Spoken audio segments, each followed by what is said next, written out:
आज अमर शहीद क्रांतिकारी ऐसे खुदीराम बोस का शहादत दिवस है, जिसने 18 साल 8 महीने और 8 दिन की छोटी सी आयु में अपने प्राणों को मां भारती के ऊपर कुर्बान कर दिया। जो हंसते हंसते एक शेर की तरह फांसी के फंदे पर चढ़ गया, जिसने 1857 की क्रांति के बाद लगभग 51 वर्ष बाद 1908 में बंगाल विभाजन के बाद सोए हुए भारत के शोणित में शौर्य का संचार किया।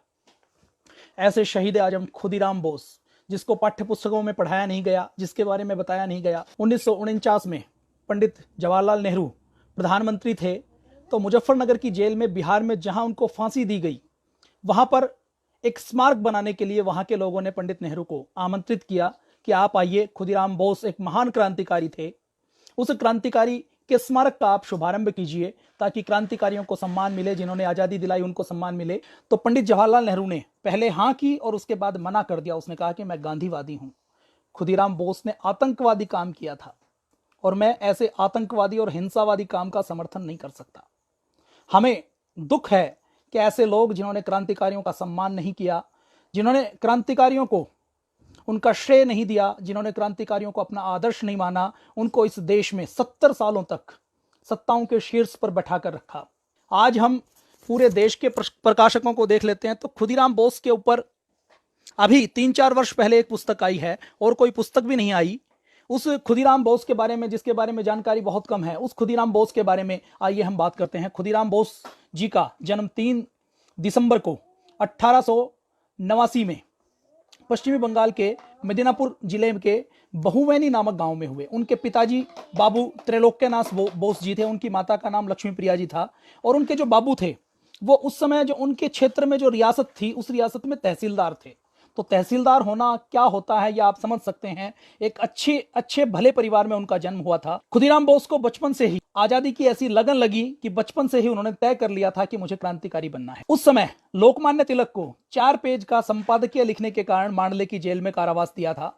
खुदीराम बोस को जब बचपन में यह पता लगा तो उन्होंने जीवन में एक संकल्प लिया कि मुझे इसका बदला लेना है। खुदीराम बोस अपनी नराजोल एस्टेट के तहसीलदार थे, जैसा मैंने आपको सामने बताया।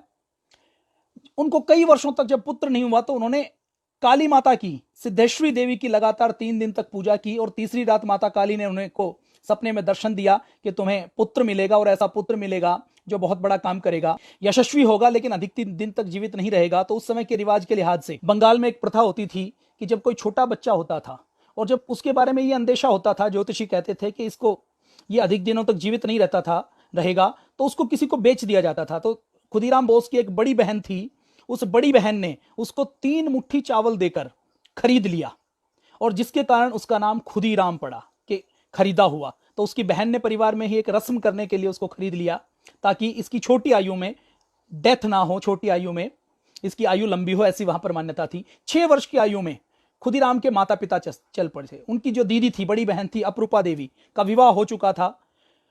खुदीराम बोस को उन्होंने अपने घर में लेकर गई। अपने घर में उनका भी एक बेटा था जो खुदीराम बोस का हमउम्र था। उनके साथ तमलुक शहर में हैमिल्टन स्कूल में वो पढ़ने लगे। खुदीराम बोस 12 साल के हो चुके थे। खुदीराम बोस का पढ़ाई में मन नहीं लगता था। उनके अंदर एक विशेष क्रांतिकारी के गुण थे और स्कूल में भी वो ऐसे छात्र के रूप में जाने जाते थे जिनके अंदर कष्ट सहन करने की अपूर्व क्षमता थी। उनके स्कूली जीवन के बारे में हमें पता लगता है कि वो बड़े निडर थे। वो खेल खेल में जंगल में चले जाते थे और जंगल में जाकर वो सांपों को पकड़ लाते थे। थोड़ी देर तक सांप के साथ खेलते थे, उसके बाद वापस उसको जंगल में छोड़कर आ जाते थे। एक बार वो अपने बच्चों के साथ शरारत कर रहे थे, एक ऊंचे पेड़ के ऊपर चढ़ गए। ऊंचे पेड़ के ऊपर चढ़ गए तो वहां ऊंचे पेड़ से कूदे तो उनको बहुत चोट आई, उनके कपड़े भी फट गए। तभी उन्होंने देखा कि उनके टीचर आ गए हैं, तो दुख और तकलीफ को भीतर भीतर उन्होंने पी लिया और टीचर के सामने ऐसा शो किया कि हम तो खेल रहे थे, हमें किसी प्रकार की चोट नहीं लगी। खुदीराम बोस बचपन से बहुत दयालु थे। जब 6 साल की उम्र में उनके माता पिता का देहांत हो गया तो उनके पिता को उस समय की जो उनकी स्टेट थी जहां पर वो तहसीलदार थे, उनके राजा ने उनकी शादी में एक पश्मीना शाल दिया था। खुदीराम बोस के घर के पास एक भिखारी रहता था। उस भिखारी को जब एक बार उन्होंने सर्दी में ठिठुरते हुए देखा और देखा कि इसके पास कपड़े नहीं है, तो वह कीमती पश्मीना शाल ले जाकर वो उनको दे दी। जब उनकी दीदी ने, जब वो शाल ले जाकर जा रहे थे, दीदी ने देखा कि ये शाल लेकर भिखारी को देने के लिए ले जा रहा है, तो उसने कहा कि तुम इस भिखारी को दे दोगे तो ये इस शॉल को मत दो, कुछ और दे दो। तो उसने कहा कि नहीं, मैं ये शॉल दूंगा। तो उसने कहा कि वो भिखारी तो इस शॉल को बेच देगा तो उसने कहा कोई बात नहीं, बेच भी देगा तो उसको कुछ पैसे मिल जाएंगे, लेकिन मुझे उसकी सहायता करनी है। जहां पर खुदीराम बोस रहते थे वहां पर, और उनके अंदर क्या गुण थे, स्कूल के अंदर जब वो पढ़ते थे तो उस समय तमलुक शहर में हैजा फैला, तो हैजे में बहुत सारे लोग मारे गए। तो उस हैजे में खुदीराम बोस अपने जान की परवाह ना करते हुए रोगियों की सेवा करने का काम करते थे। और खुदीराम बोस के अंदर क्या गुण थे कि एक बार जब हैजा फैला हुआ था तो बहुत खुदीराम बोस के दोस्तों ने कहा कि शमशान घाट में लोगों को बहुत जलाया जाता था। तो उनके दोस्तों ने कहा कि शमशान घाट में भूत रहते हैं और यहां पर कोई भी नहीं जा सकता। तो खुदीराम बोस ने कहा कि मैं जाता हूं। तो खुदीराम बोस शमशान घाट में गए, वहां से पेड़ की टहनी तोड़कर लाए। तो बचपन से ही खुदीराम बोस की आदत थी कि बहादुरी का कोई भी कार्य करना हो तो वो हंसते हंसते करते थे, कभी भी पीछे नहीं रहते थे। रात को 12 बजे वो शमशान घाट के अंदर गए, शमशान घाट में के अंदर जाकर उन्होंने टहनी तोड़कर लाए और उन्होंने सिद्ध किया कि मुझे किसी भी भूत प्रेत से डर नहीं लगता। ऐसे ही एक बार उनके स्कूल में उनके शिक्षक ने, जब कुछ बच्चे शरारत कर रहे थे तो उनके शिक्षक ने पूछा कि तुम में से देखते हैं कि किसमें कितनी हिम्मत है। तो उसने कहा कि ये मेज के ऊपर मुक्का मारो। तो जहां उनके साथी 10-20 मुक्के मारकर रुक गए, खुदीराम बोस 50, 100, 200 मुक्के मारते रहे। जब तक उनके हाथ से खून नहीं निकल आया तब तक वो लगातार मुक्के मारते रहे। और खून निकलने के बाद भी उनके शिक्षक ने उनको रोका कि अब रुक जाओ, हमें यकीन हो गया तुम बहुत बहादुर हो, बहुत शौर्यवान हो, बहुत शक्तिशाली हो। जब वो स्कूल में रहते थे तो उस समय स्कूल में पढ़ते पढ़ते वहां पर वहां उस शहर में अरविंदो घोष का आना जाना होता था। भगिनी निवेदिता मदीनीपुर में कई बार गई, वहां उनकी जनसभाएं होती थी, क्रांतिकारियों के साथ गोपनीय बैठक होती थी और खुदीराम बोस उन जनसभाओं में, उन बैठकों में शामिल होते थे। अरविंदो घोष को, भगिनी निवेदिता को, इनको लगातार सुनते रहते थे। 1905 में इस बीच में एक बड़ी घटनाक्रम हुई। 1905 में बंगाल का विभाजन हुआ। बंगाल के विभाजन के समय आंदोलन चला, स्वदेशी का आंदोलन चला, लोकमान्य तिलक ने आंदोलन चलाया, वीर सावरकर ने आंदोलन चलाया। तो उस समय खुदीराम बोस भी उस आंदोलन में शामिल हो गए। और खुदीराम बोस जब उस आंदोलन में शामिल हुए तो उन्होंने बढ़ चढ़कर इसमें भाग लिया। उस समय स्कूल में एक बार स्वदेशी को हीन दृष्टि से देखा जाता था। तो एक बार उनके स्कूल में कोई एक बच्चा स्वदेशी धोती पहनकर आ गया, खादी की धोती। तो दूसरे बच्चे मजाक उड़ाने लगे। तो खुदीराम बोस ने, जिसने स्वदेशी की धोती पहनी हुई थी, उस बच्चे का पक्ष लिया और कहा कि स्वदेशी वस्त्रों को पहनना गर्व और गौरव की बात है। हम जो स्वदेशी पहनेगा उसको बचाएंगे और उसका साथ देंगे। स्वदेशी पहनने के गौरव के विषय में खुदीराम बोस जब छोटे थे तभी उन्होंने महसूस कर लिया था। जब बंग भंग हुआ, लोकमान्य तिलक, वीर सावरकर की प्रेरणा से स्वदेशी आंदोलन प्रारंभ हुआ। उस समय बंगाल के एक और क्रांतिकारी थे, हेमचंद्र कानूनगो। वो जमींदार थे। 1896 में उन्होंने अपनी सारी संपत्ति बेच दी और सारी संपत्ति बेचकर यूरोप चले गए। यूरोप में पेरिस में जाकर वो श्यामजी कृष्ण वर्मा और मैडम बीकाजी गामा से मिले और वहां जाकर उन्होंने 174 पेज का बम बनाने का मैनुअल लेकर आए। उस समय तक क्रांतिकारियों के पास बम की टेक्नोलॉजी नहीं होती थी और क्रांतिकारियों को यह लगता था कि अंग्रेजों को यदि भगाना है तो उनका मुकाबला हम तलवार से नहीं कर सकते, उसके लिए तो बम बनाना सीखना पड़ेगा। आज के जमाने में हम कहें तो आप यूं समझ सकते हैं कि किसी देश में जो बड़े बड़े समूह हैं वो सोचते हैं कि किसी तरह हमें परमाणु बम मिल जाए, मिसाइल मिल जाए। तो उस समय आज की मिसाइल, आज के समय में परमाणु बम जो टेक्नोलॉजी है उस प्रकार से उस समय बम बनाने की टेक्नोलॉजी थी। तो 174 पेज का बम बनाने का मैनुअल लेकर और बम बनाना सीखकर हेमचंद्र कानूनगो और कुछ क्रांतिकारी पेरिस से वापस आए थे। तो खुदीराम बोस ने एक बार, जब वो छोटे थे, तो हेमचंद्र कानूनगो जब पेरिस से वापस आए तो बंगाल की सड़कों पर, मदीनीपुर की सड़कों पर जब जा रहे थे तो उन्होंने उसका रास्ता रोक लिया और रास्ता रोककर कहा कि हेमचंद्र जी, मुझे आप पिस्तौल दो, मैं अंग्रेजों को मारूंगा। अब हेमचंद्र कानूनगो मैनुअल लेकर आए थे लेकिन वो गुपचुप तरीके से काम करते थे। वो एकदम हक्के बक्के रह गए कि ये छोटा सा बच्चा ये मेरे सामने आकर कहता है कि पिस्तौल दो, कितना बड़ा निडर और बहादुर ये बच्चा है। तो उन्होंने उस बच्चे का, क्रांतिकारियों ने उस बच्चे की परीक्षा ली, उसको शपथ दिलवाई, लहू के साथ उसका तिलक किया गया और उससे संकल्प दिलवाया गया कि क्रांतिकारियों का काम करते हुए वो कभी भी विचलित नहीं होगा और क्रांतिकारियों के जो गुप्त चीजें हैं वो किसी को बताएगा नहीं। उस समय कोलकाता में ही प्रेसिडेंसी कॉलेज के जो केमिस्ट्री विभाग है उसमें उल्लासकार दत्त नाम के एक और विद्यार्थी थे। उल्लासकार दत्त भी बहुत बड़े क्रांतिकारी थे जिनके बारे में पढ़ाया नहीं गया। उनको, उनका जो युगांतर संगठन था उसमें बम बनाने का विभाग बनाया गया, उसका प्रभारी बनाया गया। अरविंदो जी के साथ उन्होंने बम बनाना सिखाने का, प्रशिक्षण का स्कूल खोला। लोगों ने संकल्प किया कि बंगाल का ये जो विभाजन किया गया है इसको जब तक वापस नहीं ले लेते हैं तब तक हम अपना आंदोलन जारी रखेंगे। खुदीराम बोस उस समय नौजवानों की तलाश में रहते थे, नौजवानों की मीटिंग करते थे, गांव गांव में जाते थे, नौजवानों को समझाते थे। उस समय उनके पास जो थैले में 3 पुस्तकें रहती थी, भागवत गीता रहती थी, स्वामी विवेकानंद जी की पुस्तकें रहती थी, क्रांतिकारियों की जीवनी रहती थी, और उस समय शखाराम गणेश देवस्कर नाम के एक हमारे बुद्धिजीवी हुए हैं क्रांतिकारी, जिन्होंने देशेर कथा के नाम से बांग्ला भाषा में एक पुस्तक लिखी थी, जिसमें बताया गया था कि आजादी का क्या महत्व है और अंग्रेजों ने कैसे हमारे भारत को गुलाम बना के रखा है। तो इस प्रकार से लगातार फरवरी 1906 से लेकर दिसंबर 1907 तक लगातार स्वदेशी का प्रचार प्रसार चलता था। वहां पर मदीनापुर में एक शिव मंदिर है। उस शिव मंदिर में एक बार खुदीराम बोस अपने बहन के बेटे के साथ घूमने के लिए गए। तो जब वो अपनी बहन के बेटे के साथ घूमने के लिए उस शिव मंदिर में गए तो उन्होंने देखा कि वहां पर बड़ी भीड़ लगी हुई है। तो उन्होंने अपनी बहन के बेटे से पूछा कि यहाँ पर इतनी भीड़ क्यों है।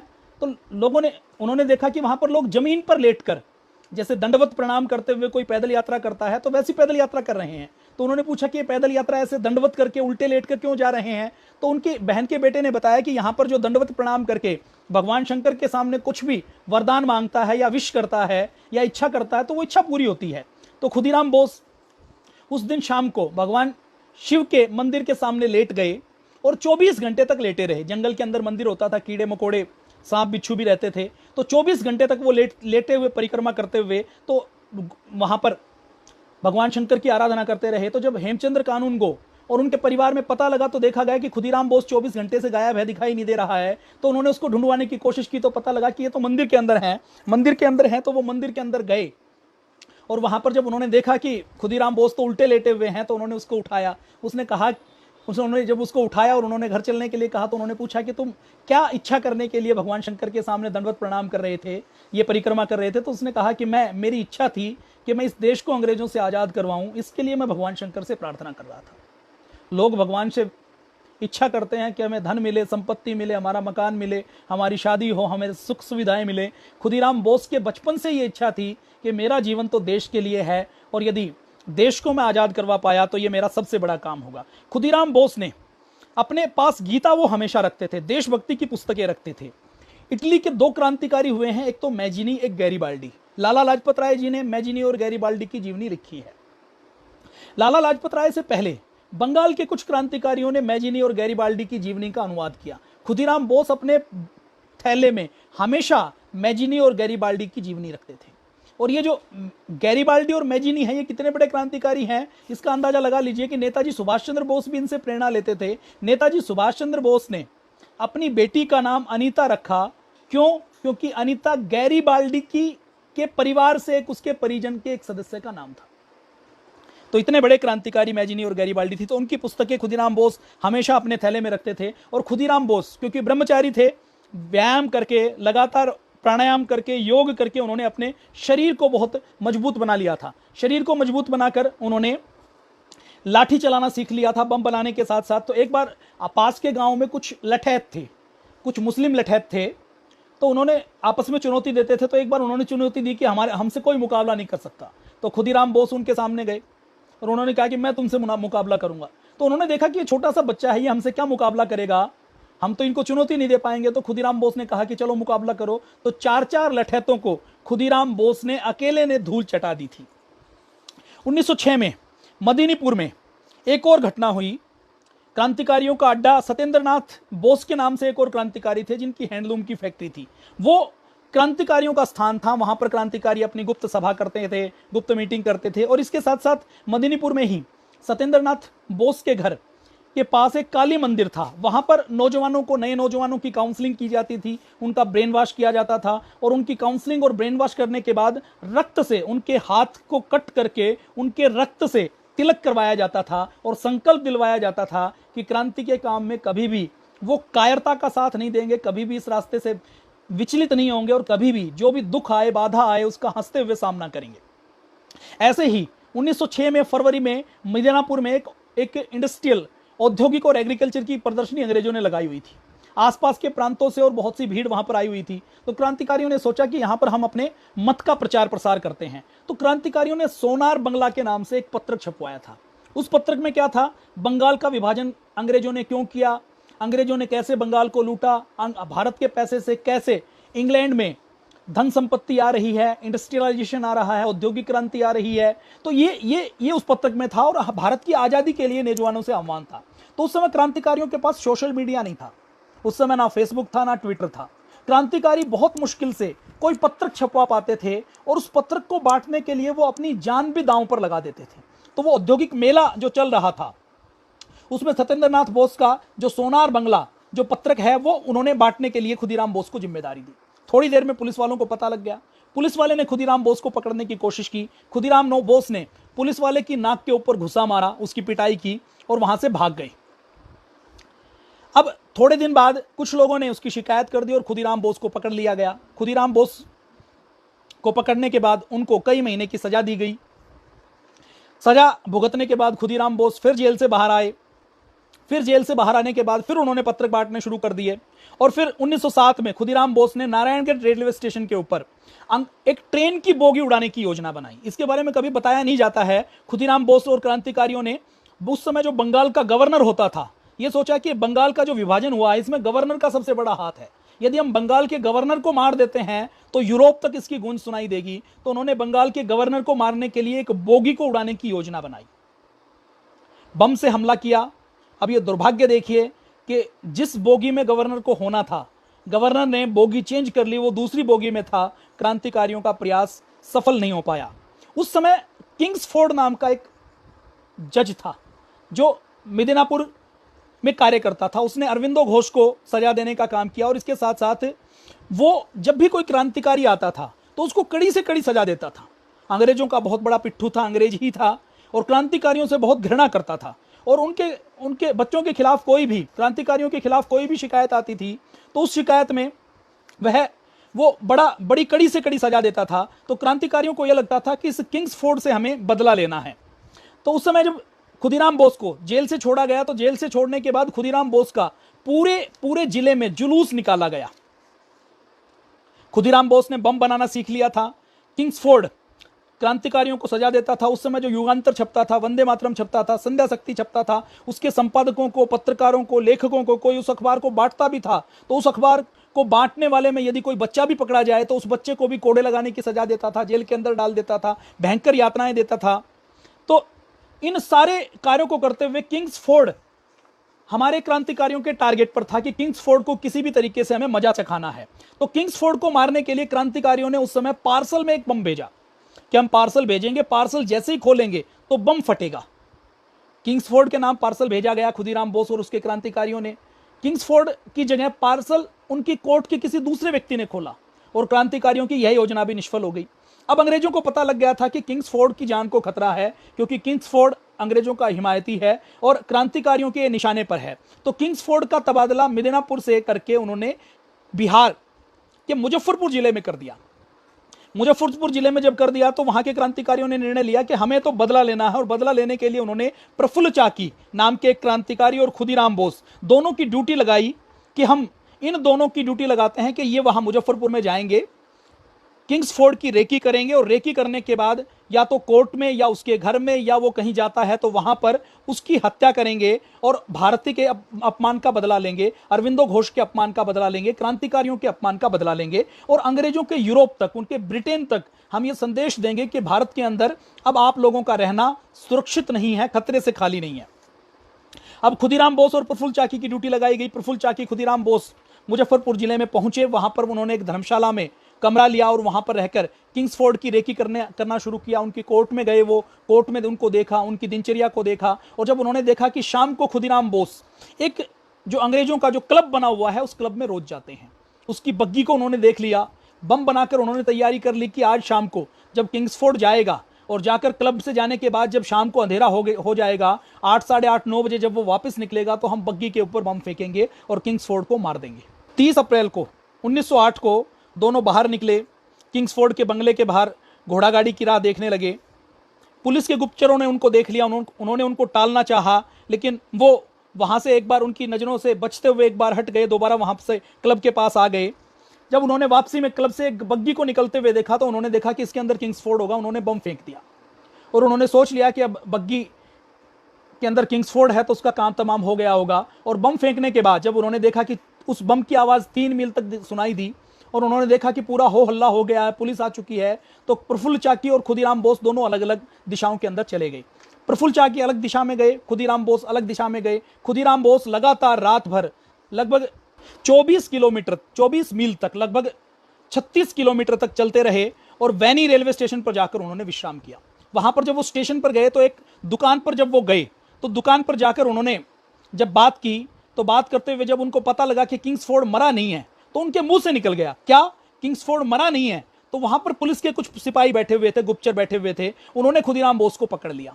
खुदीराम बोस ने भी भागने की कोशिश नहीं की। खुदीराम बोस को पकड़ने के बाद उसको कोर्ट में पेश किया गया। कोर्ट में जब उसको पेश किया गया तो वकील कालिदास बसु ने कहा कि मैं आपकी पैरवी करूंगा। तो खुदीराम बोस ने कहा कि मुझे किसी की पैरवी करवाने की आवश्यकता नहीं है, मैं तो हंसते हंसते अपने प्राण देने के लिए, फांसी के फंदे को चूमने के लिए ही इस क्रांतिकारी पथ के ऊपर आगे बढ़ा हूं।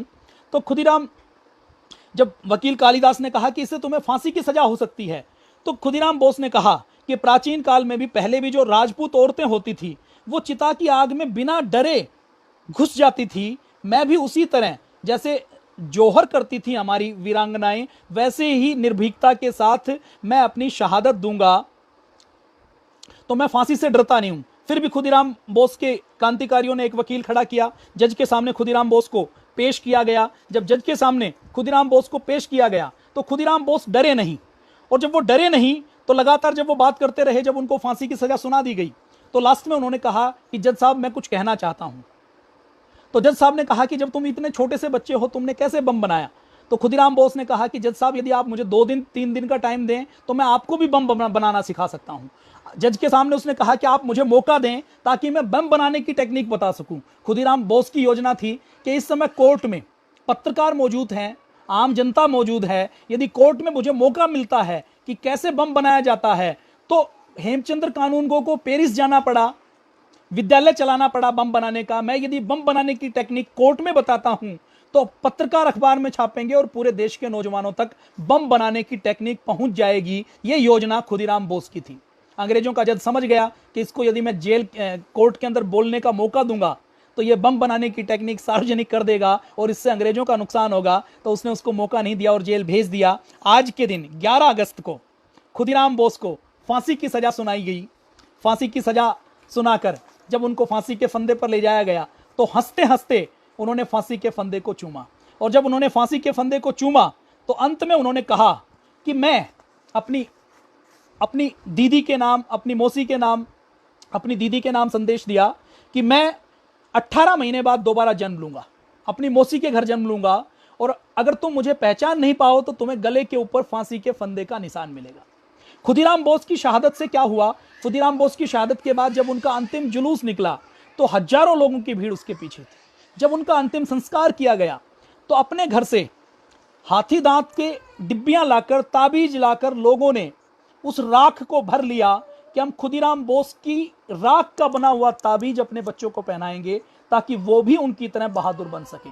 खुदीराम बोस की शहादत के बाद हजारों लोगों का जुलूस निकला, और जुलूस निकलने के बाद जो बंगाल के जो बुनकर थे, जो जुलाहे थे, उन्होंने ऐसी धोती बनाना शुरू किया जिसकी किनारी के ऊपर खुदीराम बोस लिखा होता था, और उस धोती को बंगाल के युवाओं ने गर्व के साथ पहनना शुरू किया कि ये स्वदेशी धोती है, ये खुदीराम बोस के नाम की धोती है। तो इतना बड़ा व्यक्तित्व, इतने बड़े क्रांतिकारी खुदीराम बोस थे। और जब मुजफ्फरपुर की जेल में उनको 11 अगस्त को फांसी की सजा दी गई 1908 में, तो 1908 में ही मुजफ्फरपुर से दूर 11 साल का एक छात्र जो उड़ीसा में उस समय था, सुभाष चंद्र बोस, वो बहुत उद्वेलित हुआ। उसने अपने कमरे में खुदीराम बोस की अखबारों में जो फोटो छपी, उस फोटो की अखबारें की तस्वीरें निकाली और अपने पूरे कमरे में खुदीराम बोस की तस्वीरें लगा दी। और 11 साल के सुभाष चंद्र बोस के ऊपर इतना प्रभाव पड़ा कि उसने संकल्प लिया कि जैसे खुदीराम बोस ने अपने प्राणों की आहुति देश के लिए दी है, वैसे ही मैं अपने प्राणों की आहुति अपने देश के लिए दूंगा। तो इतना महान व्यक्तित्व खुदीराम बोस का था। क्या आपने किसी पाठ्य पुस्तक में पढ़ा? क्या आपने कोई मूवी देखी? क्या आपने कभी किसी कांग्रेसी नेता को खुदीराम बोस का नाम लेते हुए देखा? ना हमें खुदीराम बोस के बारे में पढ़ाया गया, ना उसके बारे में बताया गया। यदि देश के नौजवानों को खुदीराम बोस के बारे में पढ़ाया जाए, बताया जाए, तो आज भी नेताजी सुभाष चंद्र बोस जैसे व्यक्तित्व अपनी भारत की भूमि पर पैदा हो सकते हैं। खुदीराम बोस के बारे में जो ये सामग्री मैंने संकलित की, ये कई पुस्तकों को पढ़कर संकलित करनी पड़ी। किसी एक पुस्तक में ये सामग्री कहीं उपलब्ध नहीं होती है। क्यों? क्योंकि खुदीराम बोस जैसे व्यक्तित्व के ऊपर कभी रिसर्च नहीं की गई। मुजफ्फरपुर में वहां के लोगों ने खुदीराम बोस का एक स्मारक बना दिया, उसकी एक मूर्ति लगा दी। सरकारों की उदासीनता देखिए, बिहार में कांग्रेस की सरकार रही है, उसके स्मारक के पास लोग पेशाब करना शुरू कर दिया, उसके स्मारक के पास गुसलखाना, टॉयलेट बना दिया। हम अपने शहीदों और क्रांतिकारियों को सम्मान नहीं दे पाए। आज मुजफ्फरनगर का स्थान एक तीर्थ की तरह होना चाहिए, जहां पर खुदीराम बोस को फांसी की सजा दी गई। तो आज खुदीराम के शहादत दिवस पर हम उनको श्रद्धा से नमन करते हैं, वंदन करते हैं। और आपको यदि ठीक लगे तो इसको शेयर कीजिए। धन्यवाद। जय भारत, वंदे मातरम, भारत माता की।